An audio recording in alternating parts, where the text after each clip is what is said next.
পারো। ও রিও রেখেই যাচ্ছে।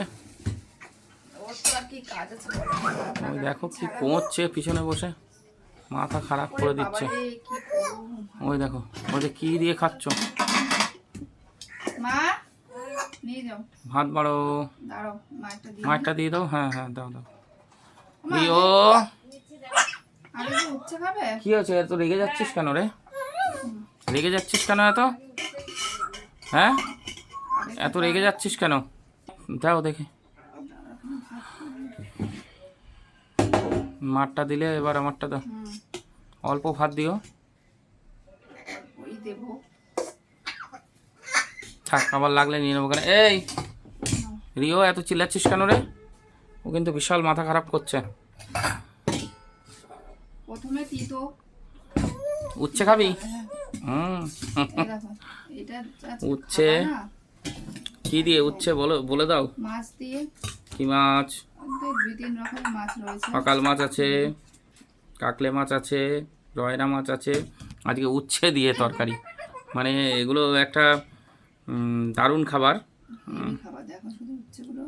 রসুন ফোড়ন দিয়ে দারুণ সেন্ট বেরোচ্ছে। থাক আর দিতে হবে না। তারপরে রয়েছে লাউ চিংড়ি। লাউ চিংড়ি এটা তো একদম মানে আমাদের হয়েই থাকে। লাউ চিংড়ি শুকনো শুকনো। এই ওরে বাবা রে, ও মাথা খারাপ করে দিল তোমার পিছনে বসে। কি হয়েছে? ওরকম চিল্লায় নাকি বদমাইশ? এটা স্টিলের বাটিতে দিলাম। টক ডাল। আম দিয়ে। এটা খাবার লাস্টে। লাস্টে খাই না, ডাল আবার আগে খায়। ডাল আবার কেউ লাস্টে, বেশি দিও না। না টক হোক আর যাই হোক ডাল আগে খেতে হয়। তো এইদিকে উচ্ছে লাউ ডাল, তারপরে যাচ্ছে এই যে তারপরে খাজানা, দেশি মুরগির খাজানা। দেখুন দেশি মুরগি এনেছি, কারণ হচ্ছে ওই চুই ঝাল আগে তুলে দিল। চুই ঝালটা তোমাকে আগে দিলাম কারণ সাইড করে রেখেছিলাম। অ্যাকচুয়ালি খাসির মাংস খাওয়া আমার বারণ, ওই জন্য খাসির মাংস খাচ্ছি না।